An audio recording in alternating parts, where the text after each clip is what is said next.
שלום לכולם. היום אנחנו הולכים לדבר על השפה הסודית של המדע וההנדסה.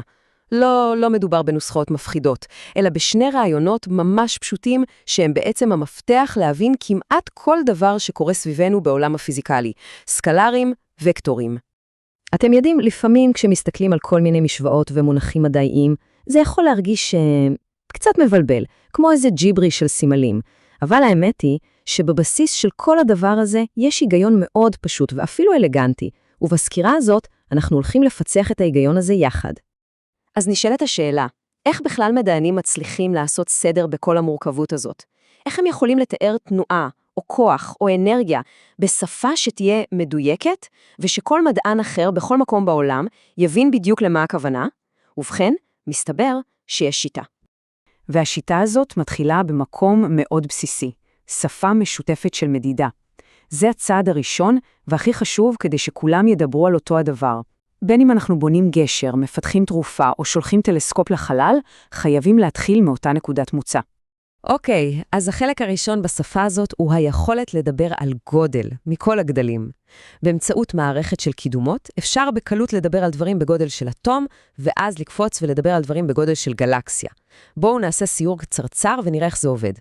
נתחיל בקטן, ממש בקטן. מילימטרים, אלפית המטר.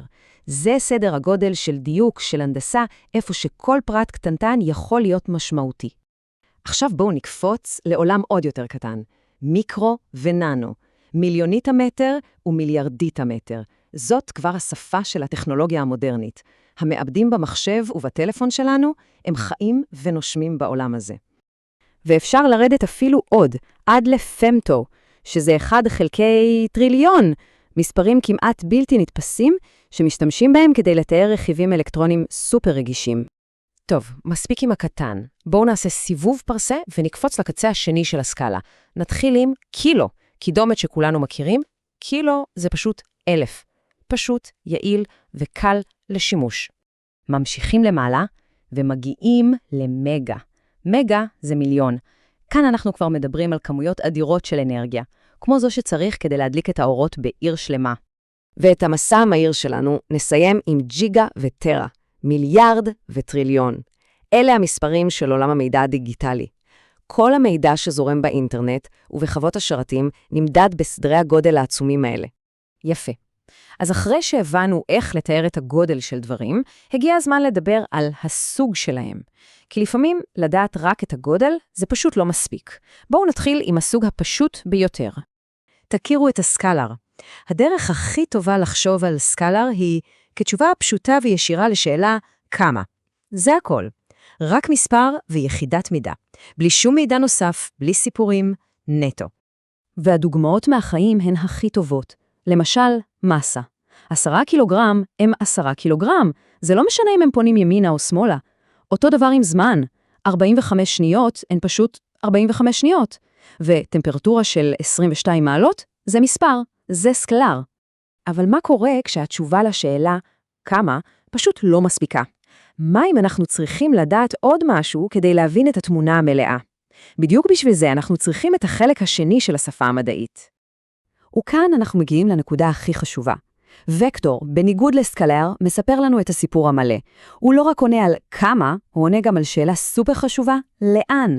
ולפעמים השאלה לאן היא קריטית. זה ההבדל בין לדעת שפועל כוח על גשר, לבין לדעת אם הכוח הזה דוחף אותו למעלה או מושך אותו למטה. אוקיי, בואו ניקח דוגמה שתסגור לנו את הפינה. אם מסתכלים על מד המהירות ורואים 60 קמ"ש, זה מידע סקלרי. זו המהירות. אבל אם אומרים שהמכונית נוסעת 60 קמ"ש צפונה, זה כבר וקטור. הוספנו את הכיוון וקיבלנו תיאור הרבה יותר מלא של מה שקורה. טוב, אז אחרי שהבנו את ההגדרות, מה דעתכם על בוחן קצרצר, ככה כדי לוודא שהכל יושב טוב בראש? מוכנים? יאללה.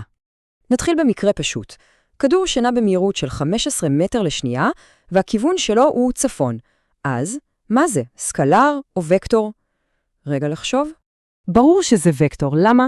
כי יש לנו את שני המרכיבים, יש גודל, 15 מטר לשנייה, ויש כיוון, צפון. ברגע שיש את שניהם, בום, זה וקטור. יפה. שאלה הבאה. כוח הכבידה. הגודל שלו הוא 50 ניוטון, והכיוון הוא כלפי מטה. מה הפעם? נכון מאוד, גם זה וקטור. כוח הוא דוגמה קלאסית לוקטור. זה תמיד קריטי לדעת לא רק כמה חזק הכוח, אלא גם לאן הוא פועל. הגודל לבדו פשוט לא מספר את כל הסיפור. ושאלה אחרונה להיום על משהו שנקרא תנע.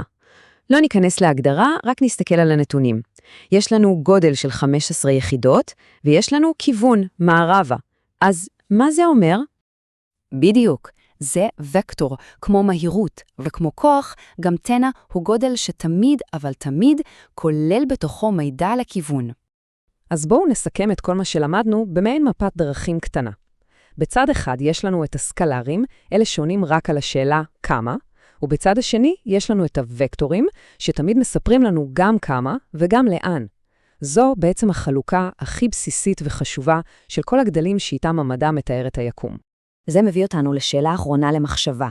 עכשיו, כשיש לנו את הכלים האלה, את ההבחנה בין סקלר לוקטור, איך זה משנה את הדרך שבה אנחנו מסתכלים על העולם סביבנו, על תנועה של רכבת, על רוח שנושבת, על כדור שנופל? ההבנה הזאת היא בעצם הצעד הראשון בדרך לחשיבה מדעית. תודה רבה שהצטרפתם.